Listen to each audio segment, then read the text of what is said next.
So Cree, you were one of the talk backers with Sam today. Were there any questions you were burning to ask that you didn't get in?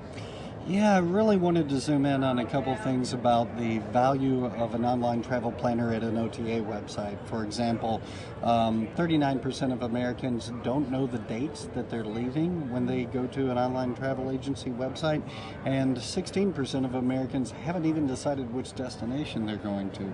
So what is the value to an advertiser of reaching a late stage travel planner that has already answered those questions versus an early stage travel planner who hasn't answered those questions? So that's the question I would pose that I didn't get to on stage. I had a few more too. I'm sure you did. Yeah.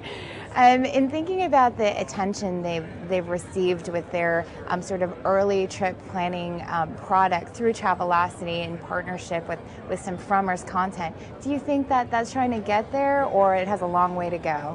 Well, it's just the way people have planned travel for a long time. I mean, the OTAs, Expedia, Travelocity, Orbit, Salwire, Priceline, I practice that a lot.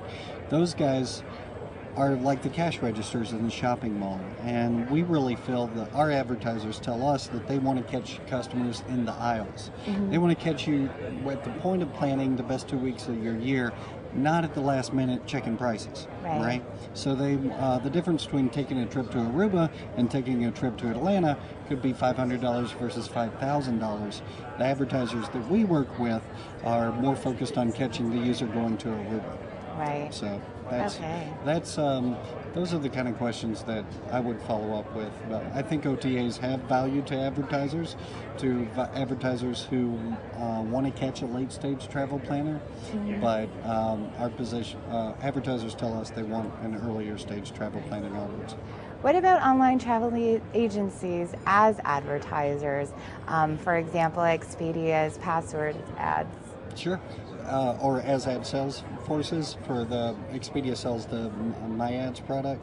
I think that's an interesting way to go because they are, again, that applies to a late stage travel audience, and it really helps them exploit the transactional value of the audience that they have on their website. So I think that's a smart way to go for them. But again, for the advertisers we talk to, they want to catch earlier stage travel planners. One of the big changes that we've seen is that people used to think, I'm going to plan a trip, and they would go straight to the online travel agency. Now they go to Google. Now they go to Yahoo. Instead of typing in JFK to Tucson or trying to figure out some codes, they just go to Google, type in spa vacation in Tucson, and see what happens.